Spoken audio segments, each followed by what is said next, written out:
ഇതിന്റെ പാസ്വേഡ് എങ്ങനെയാ? എന്നാലേ ലോക്ക് തുറക്കാൻ പറ്റൂ.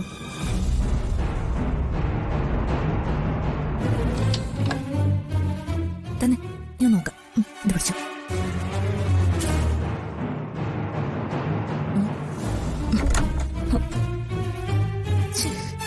റൂം ആരാ പുറത്തുനിന്ന് പൂട്ടിയേ? അവിടെ കിടക്ക്. അവര് ഞങ്ങളുടെ കൂടെ ഇന്റർവ്യൂവിന് എഴുന്നള്ളുന്നു. ആരടി പുറത്തുനിന്ന് പൂട്ടിയേ? തുറക്കടി. എടി തുറക്കാൻ. അവര് ആ റൂം തല്ലി പൊളിക്കും. പൊളിക്കട്ടെ. പൊളിക്കാൻ പറ്റില്ലെങ്കിൽ ഇന്നകത്ത് കിടക്കട്ടെ. ശല്യം. എടി തുറക്കാൻ. എടി വാതേ തുറക്കാൻ. ദേ അല്ലെങ്കിൽ ഞാൻ ചവിട്ടി പൊളിക്കുവേ. ആ ചവിട്ടി പൊളിക്ക്. നീ എന്നെ പൂട്ടിയിടൂ അല്ലടി? കൂട്ടിട മാത്രല്ല നിങ്ങൾ ഞങ്ങളും കൊല്ലും. ആ എന്നാ നീ ഇങ്ങോട്ട് കൊല്ലാൻ വാടി.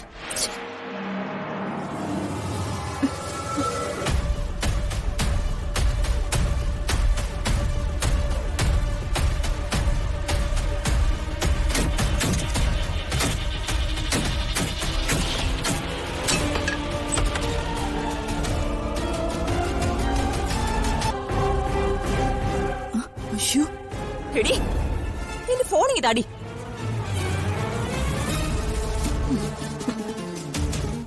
നിന്റെ ഫോണ് ഇന്ന് ഞാൻ എല്ലാം പ്രതാപനോട് പറയും. എല്ലാം ആൾമാറാട്ടം നടത്തി പത്നി ഇവിടെ താമസിപ്പിച്ചത് ഉൾപ്പെടെ ഞാൻ കാണിച്ചു തരാടി. നിങ്ങൾ ഇറച്ചേരെ എവിടെ പോവാ? നിങ്ങളുടെ ഇന്റർവ്യൂവിന് ഞാൻ വിടില്ല. എടി തൊട്ടു പോരുത്. മോളെ തൊട്ടാ നിങ്ങൾ വിവരം അറിയും. മാറടി മാറ.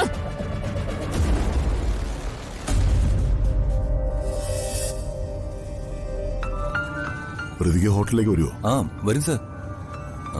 നമ്മൾ ഹോട്ടലിൽ എത്തുമ്പോഴേക്കും ഋതു അവിടെ വരും. ചേച്ചി കൂടി ഇന്റർവ്യൂന്ന് വരാന്ന് പറയണ്ട. എന്താ നീ പോന്നപ്പോ ചേച്ചി വിളിച്ചില്ല?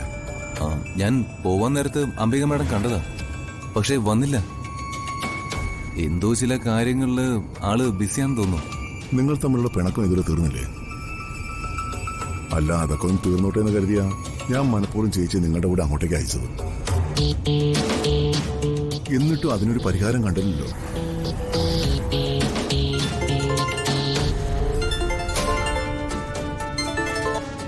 ഹലോ പറയ്. രാജു എവിടെയാ? ഞാൻ സാറിനെയും കൊണ്ട് ഹോട്ടലിലേക്ക് വരിക. എന്താ വരുന്നില്ലേ? വരിക. അതിനു മുൻപ് ഒരു കാര്യം ഉണ്ടായി. എന്ത് കാര്യം പറയ്. ആ അംബിക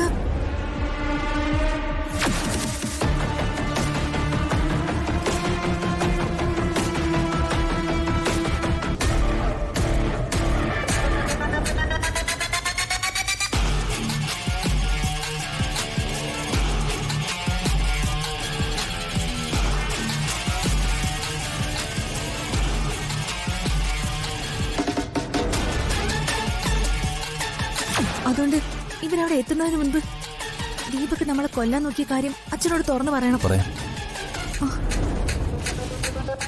ശരിമേ, ഞാൻ പോയിട്ട് വരാവേ.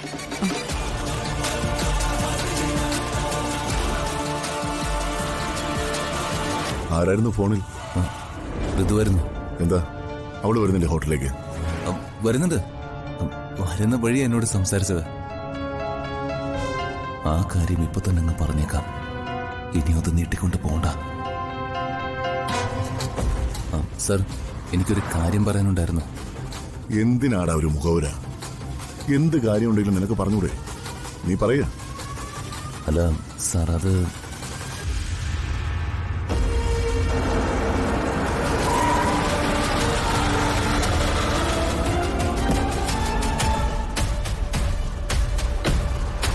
ചേച്ചിയാണല്ലോ. എന്തോ പ്രശ്നമുണ്ടല്ലോ.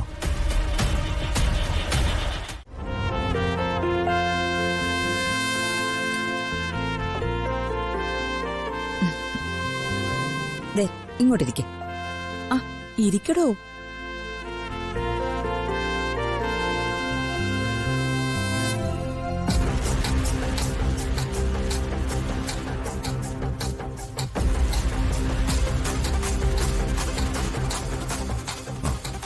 നിങ്ങളെന്താ ഇങ്ങനെ മാറി നിൽക്കുന്നേ? ഇരിക്കുന്നില്ലേ?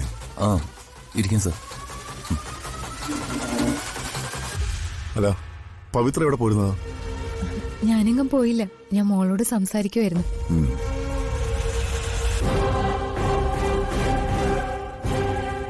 അഹങ്കാരം പറയുന്നതല്ല, എന്റെ മോളെ വളരെ ജീനിയസാണ്.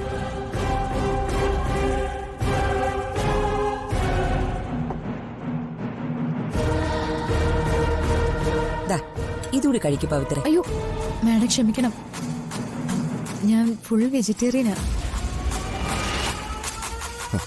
അതിനെന്തിനാ ക്ഷമ പറയുന്നത്?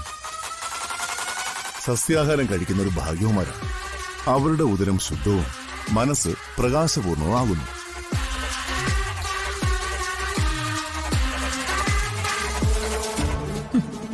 സ്വതവേ ഒരു മോശടനായവൻ ഒരു പെണ്ണിനെ കണ്ടപ്പോ തമാശ പറയാനും തുടങ്ങിയിരിക്കുന്നു.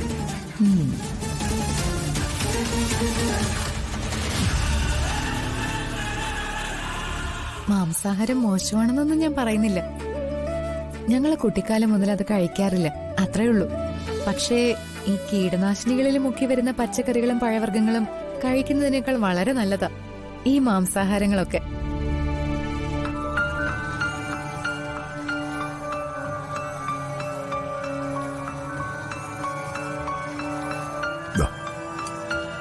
ഇത് കഴിക്കും, ഇത് നല്ല കറിയാ.